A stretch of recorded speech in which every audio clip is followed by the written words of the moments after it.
Welcome, everybody. My name is Patrick Whalen. I'm with Backstage Pass and Backstage Productions. We're also today going to do a co-interview with Jim Digby from Showmaker Symposium. And I'm with the crew and wrong end of the snake, Jim Digby. Welcome. Thanks, Patrick. Did I miss anything? No. I just, we've got a few things cooking. That's all. So this episode is about resumes and recruitment, and we're going to have some time off, unfortunately, for the foreseeable future from touring. And, we all want to be on the road, and nobody more than myself. But the reality is that we do need to find other things to support our family, because we don't know how much longer we're going to be here, and we don't know if the government is going to be sending us some more checks. So Jim, you and I had a talk about this a while ago, and we started talking about how can we help and how can we be useful. Kind of walk me through where we're at currently, sort of the state of our industry, and then we're going to get into our guests that will be our expert witnesses and expert guests for our production symposium today. Thanks, Patrick. I think the catalyst that got us here was, our desire to try to find meaningful things for our tribe to take away in any of this webinar type content that's all over the internet at this current time. Understandably, lots of people are offering lots of opportunities to learn, to grow, to offer an opinion. Some of it's good, some of it, but either way, there's a lot of content. And I think part of the problem some of our industry might be seeing, some of our tribe might be seeing, is this confirmation bias by some who say, oh, we're going to be back to work by May, or, well, maybe it's going to be June. And then every time somebody sets a goalpost, anytime one of us on the Zoom or on the internet sets a goalpost that sets a premature date that may or may not be reliable, that may or may not be based on fact, we set up kind of this hope bubble that we'll be going back to work by May or by June. Yep. And I think the conversation you and I had was our fear that our tribe may take that hope bubble and not action an ability to go back to work next week and be putting it off because, I'll be going back to work in June. And that fear is if they put off going back to work because they've got this false hope or this confirmation bias of the things they wish it were to be, then they're one step closer to being in financial trouble or in food trouble. And we don't want that. So we talked about the idea of, all right, well, look, let's see if we can't get our team to action for themselves. I know if I were to try to take my resume right now and turn it into something that an Amazon could hire or any of the other companies that are hiring right now, I would have a difficult time translating my skill sets for live events into skill sets that would be more easily understood by companies who are hiring right now. So the concept that got us here today is, how do I take my skills? How do I take the things that I've done over the years, which are very unique to the live events industry, and turn them into a resume that can be looked at by regular industry, as you will. Yeah. And that's an uphill battle too sometimes. Yeah, well, true. I mean, we're going to have to say we have to do some interesting wordplay, I suspect. But at the same time, it's important for us to get to the tribe. Look, we don't know when we're going back to work. The state of the industry is, it's going to be different for every state. It's going to be different for every locale. It's hard to predict any of this at the moment. And quite possibly some folks may be going too soon back to work, and then all of a sudden we're back out of work again. So rather than wait, one option for us all is to take action now. Take that Kaizen principle and do one thing today that improves you and your ability to do something more tomorrow. And we think this step of taking your skills, your current skills, translating them into a more broadly applied resume gives you the ability to get up, go out, get some income, and feed your family or feed yourself or pay those bills or any of those other number of things that need to be done right now, because we really don't know when we're going back to work. So our hope in the webinar today is to help guide folks to that end and guide folks to the realization that maybe you should be thinking about actioning different employment for now. It may not define you for the rest of ever, but for now, you've got to start thinking about how you're going to pay the bills. That's our hope. And most importantly, I mean, this is not a permanent thing. This is a temporary thing. You know, we need to make sure that we've got, you know, at least some sort of backup plan. And that's really what today is about. And today we also have two guests. We have Jenn Nguyen, that is a recruiter, and we're very lucky to have her. And we have Robyn Coburn, that is a resume writer. Both of them are going to bring their expertise. And we're going to start with Jenn from a recruitment standpoint. Jenn, you are probably a very busy woman and probably don't have any time to sleep. So tell us a little bit about what you do, and then also kind of tell us, what have you been hearing about jobs that are available right now that potentially people could be applying for? There's a lot. I mean, I think there's the obvious things that are out there readily, you know, just to get some income going, the delivery jobs, the clerk jobs, you know, things that the Amazon, the things that are really needing help right now. Outside of that, there are a lot of different companies, a lot of industries that are, you know, effective, of course, like you guys, but then some that are able to continue to work and try to advance and, you know, work through this whole thing. Technology, for instance, you know, there are a lot of technology is built to be cloud-based, and you know, built to be used from anywhere. And so a lot of things, a lot of technology companies, ours, for instance, you know, while we are losing customers, there are times when, you know, the people are understanding that this is a different time. In order to continue their business, they need to adapt. And they need to figure out how to do that. And so they are figuring out the cloud-based softwares and things like that. And so companies are ever changing and doing what they can. So I think just being able to be aware of what's going on, look at your realistic skill set and what you can do. Don't take anything personally. Understand that everyone's going through the same thing. It's going to be tougher in some senses because there's a lot more people unemployed. So there's going to be a lot more competition. You know, you have to get used to hearing no and not taking it to heart and not letting it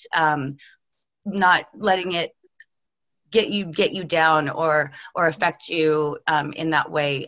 You know, interviewing and job searching is tough. It's a job. It's a full job in itself. You know, I think the biggest thing is when you do get an interview, when you do get that chance to get that few minutes in front of a recruiter or in front of a hiring manager, make sure that that message is concise. It's what you want to get across. You need to be able to tell your story on that piece of paper. Tell them exactly why they want to talk to you, why they want to meet you, why they want to hire you. You know, it needs to be tailored, especially in a time when people are looking at resumes and going, no. And you know, things like that are going to make their job easier. People who are looking at thousands of resumes a day don't want to look for the reason you're a fit. They want you to tell them, this is why you want me for the job. And that's why a resume writer can help and bring in that tailoredness, you know, reading the job description, understanding what it is that you can bring to the table, and actually being able to put that across on a piece of paper and in front of a manager. Jenn, have you seen companies shifting exactly how they want to do things? Like, I mean, have you seen a change in maybe they're going to do more home-based business, maybe they're going to do clouds? I mean, has there been a significant change in what you've seen over the last month of just the way they're going to operate? I think yes. In a sense, there's a lot of companies that did not think that they were set up to be cloud-based.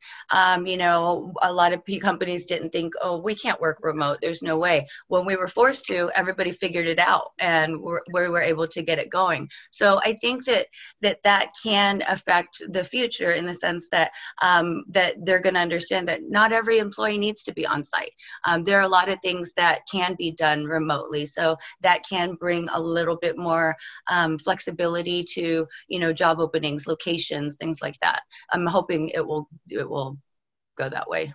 So for our industry, I mean, is there anything where you're seeing that we might be able to kind of go into more of the IT and the cloud base? I mean, whether it's video people or whether it's some technical people that are doing computer graphics, is there a transition or a market right now that you're seeing for those kinds of work? I mean, obviously some of the you know, I guess the more intensive labor, the carpenters and stuff might be a little bit trickier for what you do, because I know you're a lot more of the information technology based stuff. But for just, you know, how would you see our industry sort of transferring into what the current market is?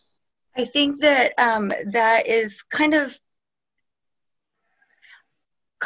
in the same sense, the same thing there. It's going to depend on the company and how each company decides to handle things and how they decide to adjust. But I think that that people who were closed off to that type of environment and things like that will be more open to it and see that it can be done.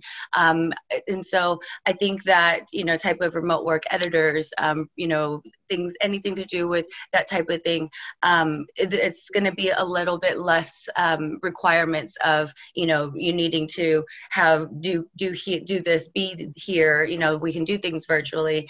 There's a different skill set that is needed to be able to do some of those things virtually. And, you know, so I think it's kind of the same answer. You know, it's doable, and it's definitely there. It just people need to be able to adjust and really see. And it's going to depend. It's hard to say on an industry or case by case, but it's based on the company and who's running it and how they see it. Jenn, what kind of jobs are you recruiting for now as a recruiter?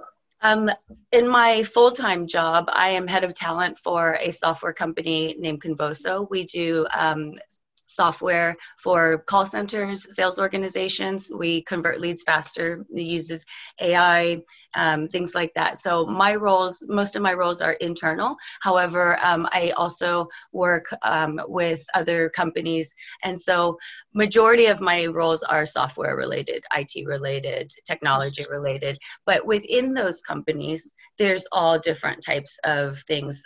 When it comes to specific industry related, you know, there's every company will need certain things. I mean, even you know, marketing companies, marketing departments for health companies or any type of industry will need editors, producers, web designers, you know, people from entertainment space. So you just got to be creative and not put any industry out. Just really look at the company and how big they are, what they're actually doing, and where you might fit in. Yeah, so let's talk a little less general then for a second. You said call centers. It dawns on me that call centers is a business that can be run from home, or that folks working for a call center can be working from home, potentially. Is there recruitment happening in the call center space right now for the people who are actually answering the phones? Yes. So Convoso's main customer base for right now is actually call centers. And we have lost customers who have decided to shut down because of this. But then we've also gained, we were actually gaining a bigger customer base for those clients and industries, mortgage, insurance, you know, anything sales related that uses outbound dialing. Our software is all you need is a stable internet and a laptop. So that seems like a position that some of the workforce could occupy potentially as being on the phone. So how would someone looking to work in a call center direct themselves to find that kind of a job? Because it is stay at home. It is relatively, potentially easy to learn the mission statement and the things that you might be doing on a call. That sounds like a good place for us to start this dialogue. So how do we find those jobs? There are a lot of online places that you can start, work from home jobs, remote jobs, just start typing in that type of thing, and all types of call center jobs, sales jobs. Their websites will start popping up and you can start looking at them. Tailor your resume to that job. Acting and call center, call centers, it's they're going to need people with acting skills, voices, things like that. It's not an easy job by any means. I wasn't suggesting that it was. I was suggesting that it was an easier. It was one that might be easier to find yourself steering towards. Yeah. No, I didn't mean that you were. Yeah. So and I'm saying that takes a certain skill set that the entertainment people would be able to fill. I think that if anybody's got a voice, it's entertainment people. I mean, I can tell you that I haven't met many quiet entertainment people in my life, but maybe they're out there. I don't know. All right, Jenn, thank you very much for that. And don't go away because we're going to maybe come back to you in a little bit here. Let's speak with Robyn Coburn from the resume side. And Robyn, you have your own business, and go ahead, do a shameless plug of your website so everybody can hear it. Thank you. I'd love to shamelessly plug my website. My website is workinproduction.com, and it's film production, not music production, for anybody who, I know that word is used in more than one way, but I work primarily with people in all facets of entertainment, and I help them with their resumes, because entertainment resumes are a different kind of format from the usual business, sales, retail, or other industry type of resume. And Robyn, how do you and I know each other? Why don't you tell them that? Do you really want me to tell you the whole story? Robyn has worked on my resume, so I guess I Patrick can speak firsthand that Robyn has been vetted and she's been tested. So she's amazing. I loved working with her, and just a wonderful, wonderful spirit. So thank you. Thank you. I enjoyed working on your resume. And of course, you're at such a high level in the business. Most of my clients are recent graduates, to be honest, because they're the ones who are getting probably not the best advice from the people at their universities who are accustomed to dealing with other kinds of resumes. But so I've spent the last few years doing resumes at all levels, and I also do resumes outside of entertainment, but most of my clients are entertainment people. And right now, I'm really happy that I've actually been working in other areas, as I also volunteer for a nonprofit group that helps homeless people find work in Los Angeles. And I work with them as a resume writer, and we've gone virtual, which is really interesting. So you've just described all of us, by the way, homeless people looking for work. Well, I guess so. But some of these folks have been chronically unemployed, like for many years, for different reasons. So I've been able to learn about how to do resumes for all kinds of industries at all kinds of different jobs. We've got people that are working in restaurants, people that work in retail, people that work in home health care, and all kinds of different resume things. So I'm really grateful for the opportunity to do different resumes. And I think it's what you were saying, Jim, about how to rewrite your resume and find those transferable skills. It's something that I specialize in, because the other side of my clients I get a lot of moms returning to work after having raised their children and been out of the workforce for 10 or 12 or 20 years.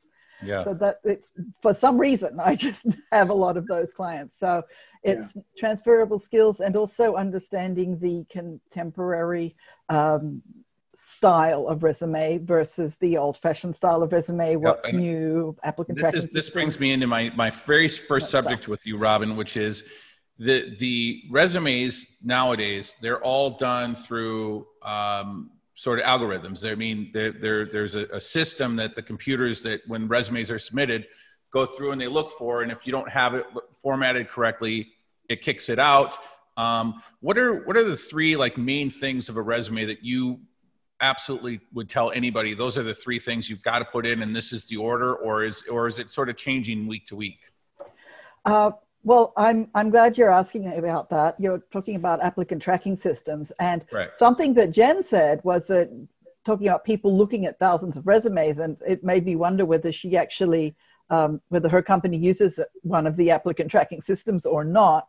But there are a couple of, firstly, in entertainment, you need two resumes. You need one that is your direct submission resume that you're going to be handing to people that you meet, your producer friends, UPMs, when you see a production is hiring, and it's formatted for someone to read, a real person, and it's going to be credits based. And then you want another resume that is applicant tracking system compliant for when you're applying for a job at a studio, network, or production company that has or a call center, or a call center, or outside of the business, outside of entertainment, because there are applicant tracking system companies. There used to be 5 kind of big ones, and now there are like 60. It's really a growth area, I guess, for tech people.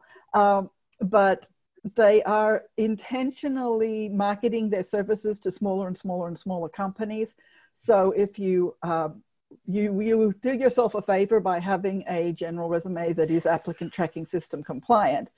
So that's the first thing. Is there are a whole lot of tricks. Don't use a template based on tables. Applicant tracking systems don't like tables. Don't use columns. Applicant tracking systems read it as a one long column anyway. So if you're trying to do it for a visual way, it's not going to help you. So, you know, use tabs if you want it to have the visual appearance of columns, but know that the ATS is going to read it as one long string of words. Let me tell you, this is the most important thing. Do not put your contact information in the header. Applicant tracking systems cannot read information in the header. I have had so many clients, especially recently for some reason, saying to me, I've sent out a lot of resumes. No one's calling me back. I look at their resume. Their name and phone number is in the header. They are sending a resume that is effectively blank to these people. They probably would love to call them, but they can't because they don't have their information in the machine. So the machine's reading it as a blank resume if you put your name and your... They're reading the contact information. There's no contact information on it. So I don't know the formatting or anything like that, but it has something to do with sometimes it's the PDF, sometimes it's the way some of the formatting that they use on to make things pretty and things like that. ATSs are meant to read Word documents, and so anything fancier than that gets misconstrued and misread, and sometimes doesn't come through. But people don't know that, and they think, oh, it's so much better if I make it pretty and put multiple colors and all this stuff, and they're actually shooting themselves in the foot. Yeah, and another thing is make friends with recruiters. Recruiters are out there to help you and give you advice. And I mean, you know, they're busy, but you know, they have recruiters talk to people day in and day out. Candidates, clients, you know, things like that. So they have the information, and they'll have things that are out there and stuff like that. So let me try to bring this back down to an applicable to today. Are companies like Walmart and Target and Amazon using these applicant tracking systems? Yes. Big companies that have online job applications, all those online job applications are formatted within applicant tracking system broader software.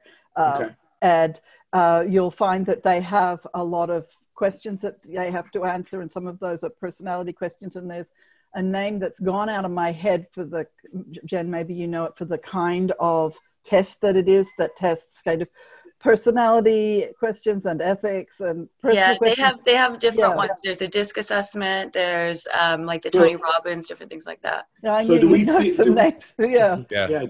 we feel that the kinds of jobs that Target and Walmart and Amazon are advertising right now are utilizing these assessments? That system we're describing is the system folks who are used to being, you know, stagehands or technicians are going to find themselves trying to navigate?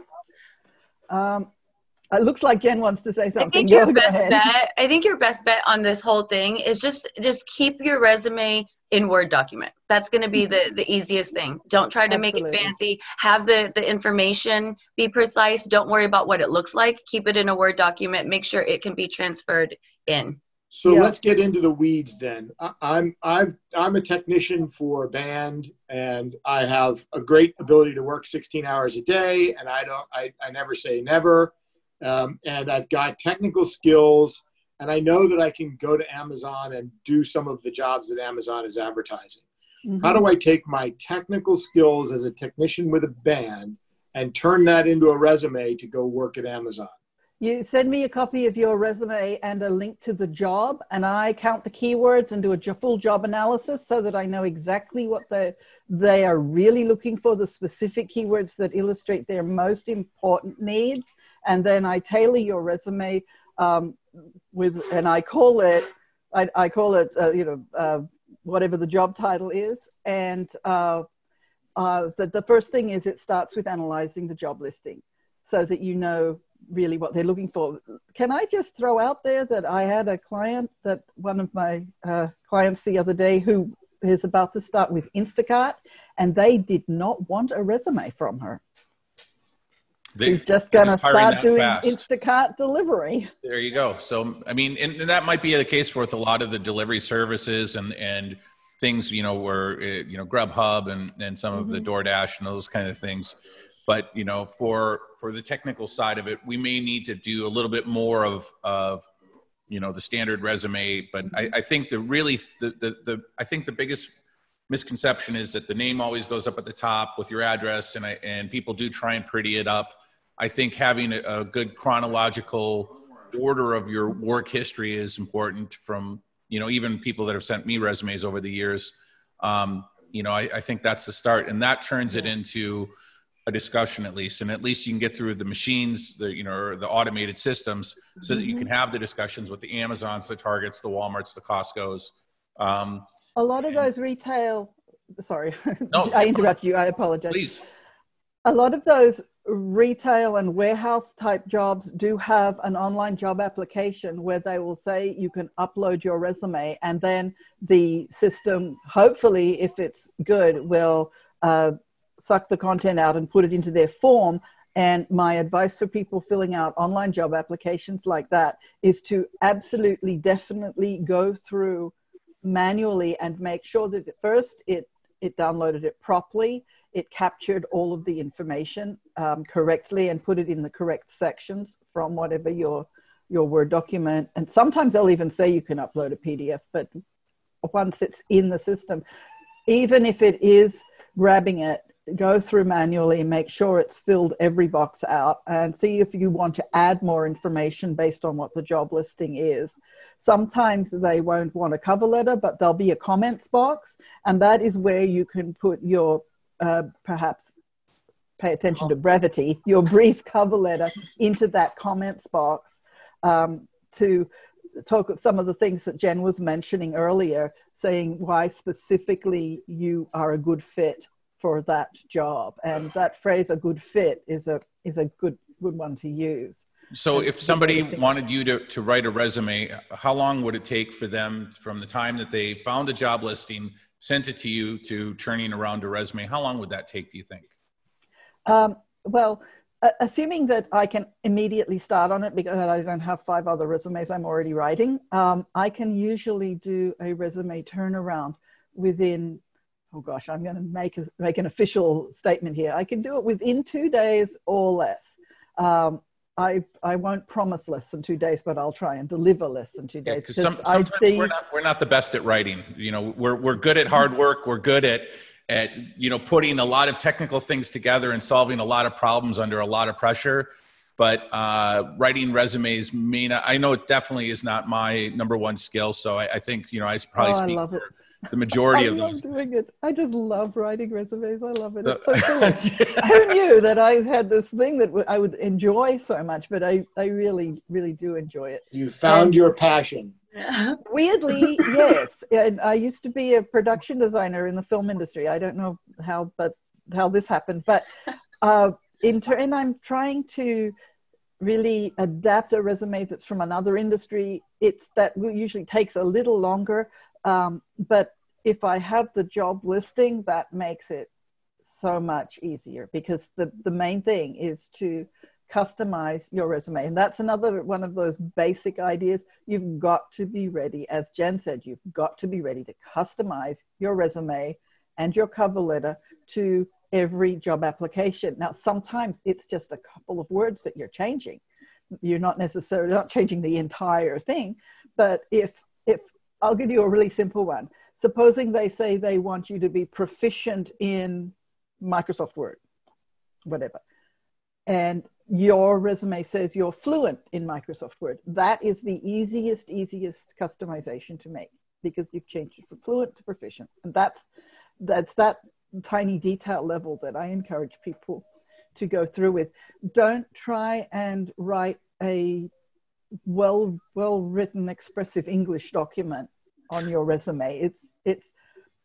It's like different kinds of, it's a different kind of language. It's a different kind of writing. Bullet points. It's bullet points. It's repetition of keywords.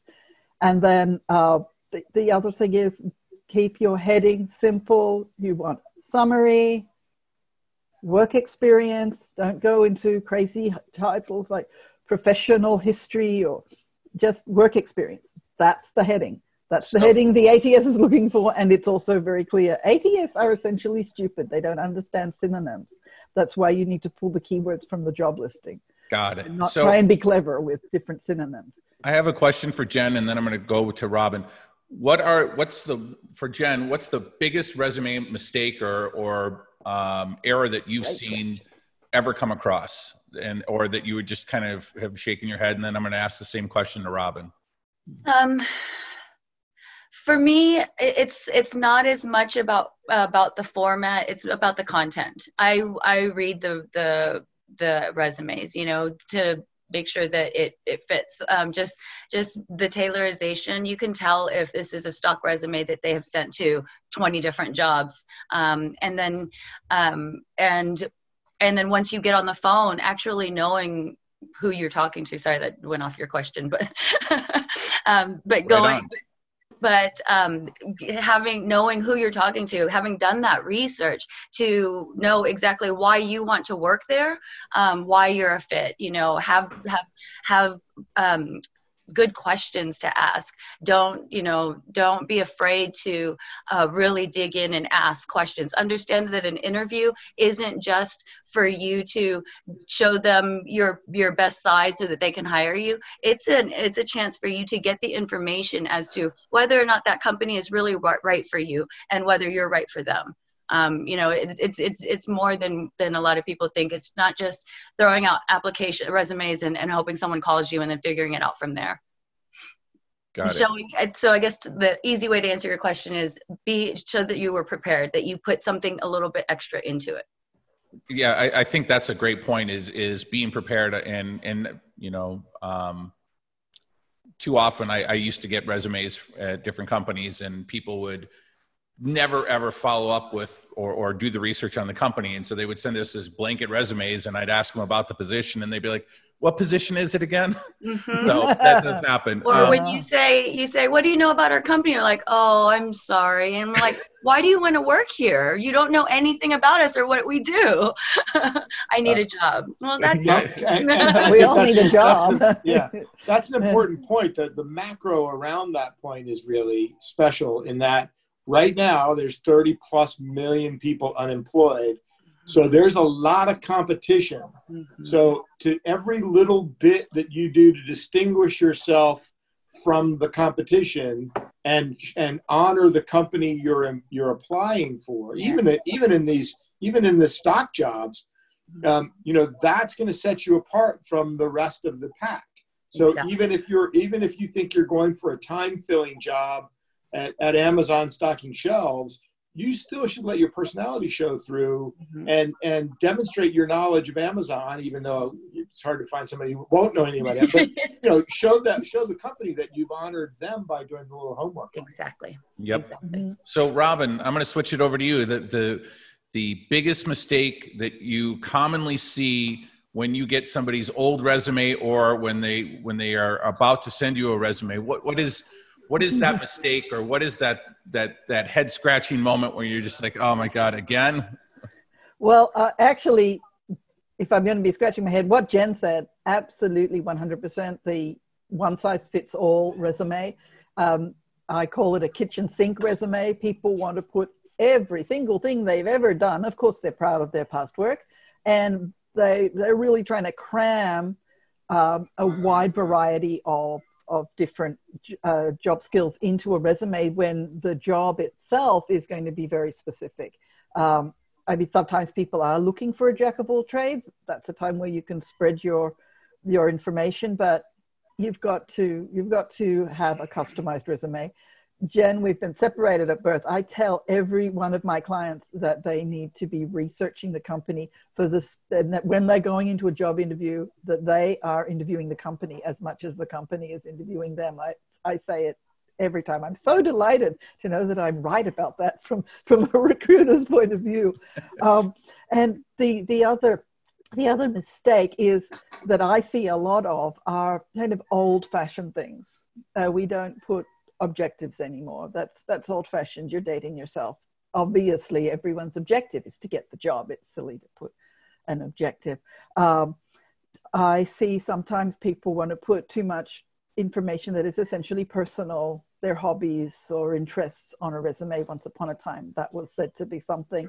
Sometimes it can be useful. For example, if you're going for a job at a non-profit that is about animal welfare, and your hobby has been working with a cat rescue, then it's relevant.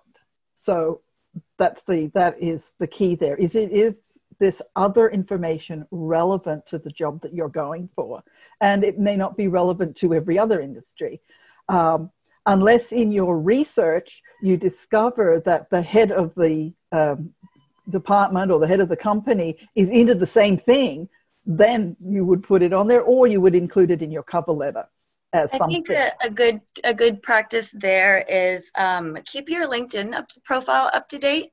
And put that stuff on your LinkedIn. Keep your resume. You don't need the hobbies and stuff on your resume. Put your LinkedIn information on there and put that stuff on your LinkedIn. That will give you a little bit more of your personality, give you a little bit more personal information. Companies, it's not a resume, it's a professional profile. So you can put that type of stuff on there. I think that is the best information today. I forgot all about LinkedIn.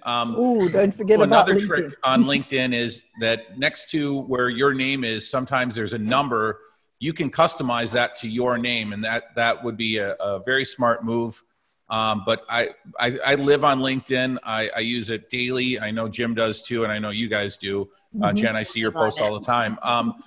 The LinkedIn, I can't stress enough of adding acquaintances, adding skill sets, because I know for a fact that I used to use LinkedIn and projects.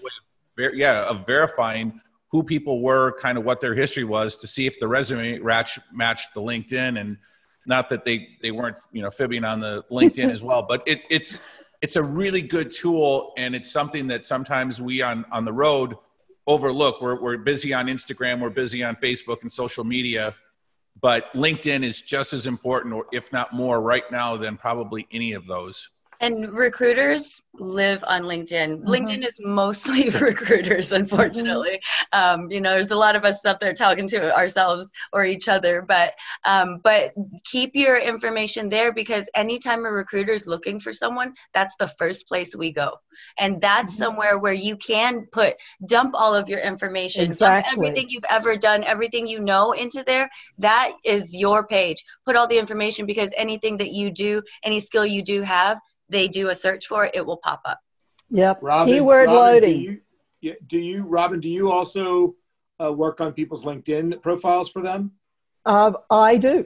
I supply them content and a lot of advice. I talk to them about the sentence that I think Patrick was talking about, the line that's immediately under your name. I talk about how to take advantage of the different tricks that you can do on LinkedIn. I talk about making sure that you have uploaded your links and your different media. You can, especially in entertainment, you can absolutely upload and embed your reel, for example. If you're a cinematographer or a director or a designer like myself, you can upload your portfolio. I encourage people to customize their background banner rather than just leave it as the standard LinkedIn, because it's a place where you can even put your name again. The more times people see your name, the more familiar you are. Put your email address or your website right there visually. It's not a link, but it's visually there for people reading it. LinkedIn provides a whole lot of courses and learning opportunities as well. Some of them cost money, but a lot of them are actually free, and they'll do a free trial. So there's all kinds of business skills that you can actually gain from LinkedIn. And I always say that LinkedIn is a search engine masquerading as a social network, because the recruiters are often paying big bucks to have access to the search engine features of LinkedIn, and you can help them by doing that keyword loading. And don't worry about being repetitive. Again, if you have the same skills across several jobs, it's okay to keep talking about them. I'm always heartbroken when one of my clients' LinkedIn is nothing but the name of the company and how long they worked there and their job title is. You have the opportunity to have all this space. You can put as much as you want, bearing in mind that the search engine bots or algorithms, so I'm not quite sure what the right term is, do give more weight to material at the beginning because it's assumed to be the most recent than things at the very end. But when you go to your profile, there are all these different categories. You can add in skills, you can add in projects where you can go ahead and start repeating those fantastic keywords about things that you've worked on or are continuing to work on. And then the other thing is, of course, as Patrick was saying, to start connecting with people, get them to give you testimonials, get them to give you the recommendations for the skills, and you can do that for other people. The other thing, then this is a do as I say, not as I do. You can actually write articles within LinkedIn about your industry and what you do in your industry, and publish it directly within LinkedIn, as distinct from what I do, which is I have a blog, and my blog is of course linked to LinkedIn. So every time I post something, it is automatically sent out to Facebook, LinkedIn, other places. But if I were smarter, I would write new and special content directly for LinkedIn. And that's something I should probably do more of. Wow. Actually. Oh, and the other thing is that there are studies that say that people don't check their LinkedIn messages about once every couple of weeks. You're crazy. Check them every day. People could be interested in hiring you. Yeah, I check mine, I think probably every hour and a half notifications, just, there you go. Just because of the industry and the times right now. So I'm getting updates all the time. Before we leave, I think I'm going to toss it back over to Jenn for a second. Jenn, any closing remarks? And since we are filming it at home, my dog's pushing my arm up. So what a good dog. So are there any, closing remarks, tips, hints, tricks that you can recommend to our crew out there? Oh, there's we're showing the dogs now. I love it. Oh no, where's my cat? No, I don't really have anything. And I think just to recap, I guess, be prepared. Keep your Word documents or your resumes in Word. Keep them simple and tailored. Just understand what you're going for and find someone to help you translate the skills. Jenn, thank you so much. Robyn, any closing remarks and statements for you? My statement is that at the moment, if you're like me, you're finding it emotionally challenging to focus on things like finding your next job. And it's okay to give yourself a break. Understand that many, many people are having these same feelings of overwhelm.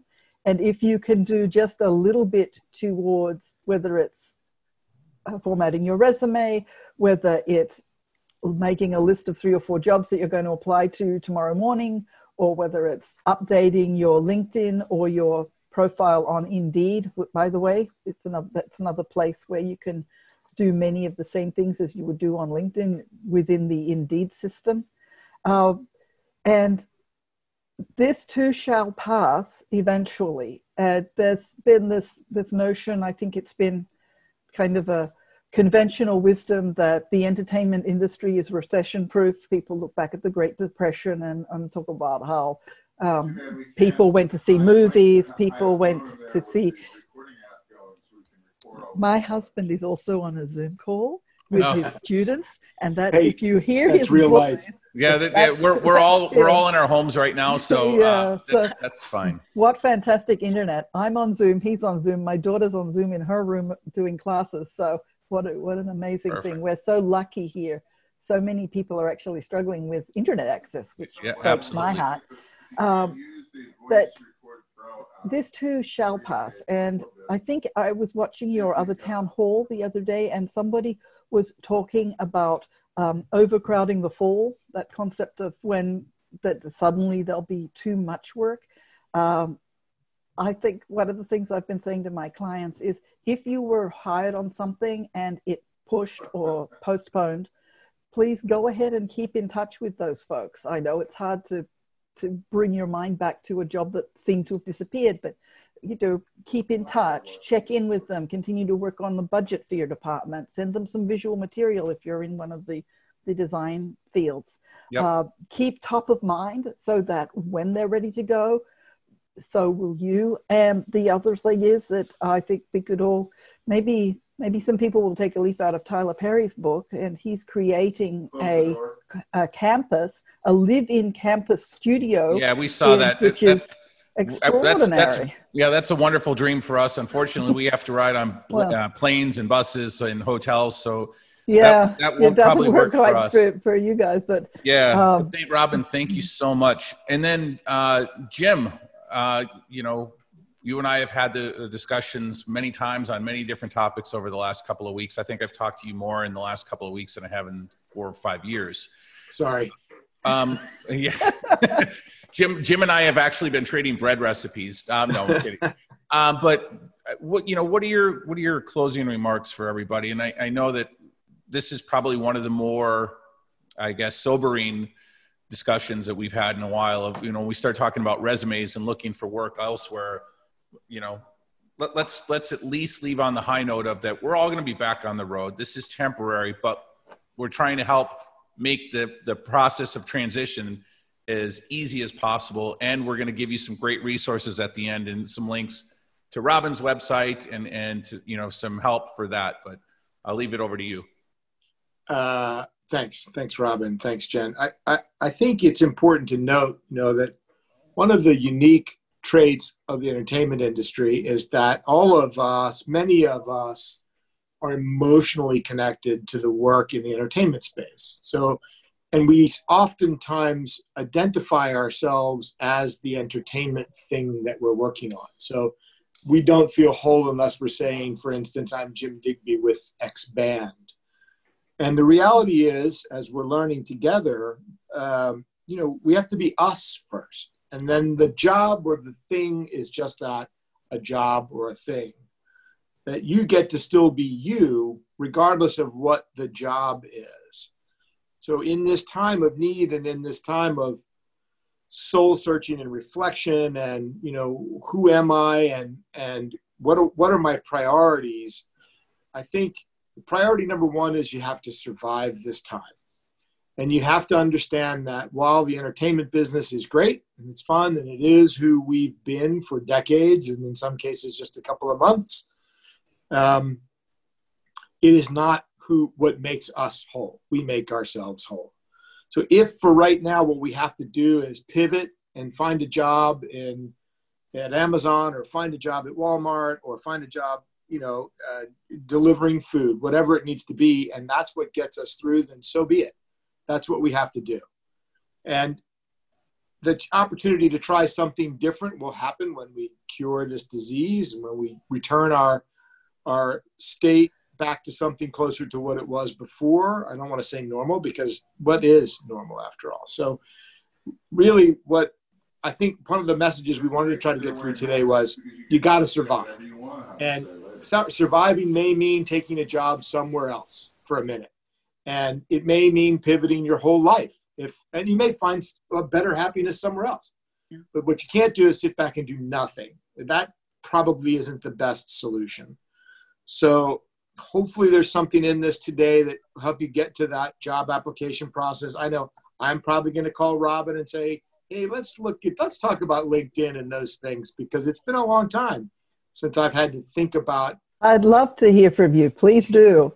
Using my previous experience to get to work. So I think it's probably not a bad idea to do that even now. Yep. So thanks for the opportunity, Patrick, and thanks, Jenn, and thanks, Robyn, and I thank all you guys for tuning in and trying to take care of yourselves. Thank you. Thank you, Thank Jim. you. Wise words.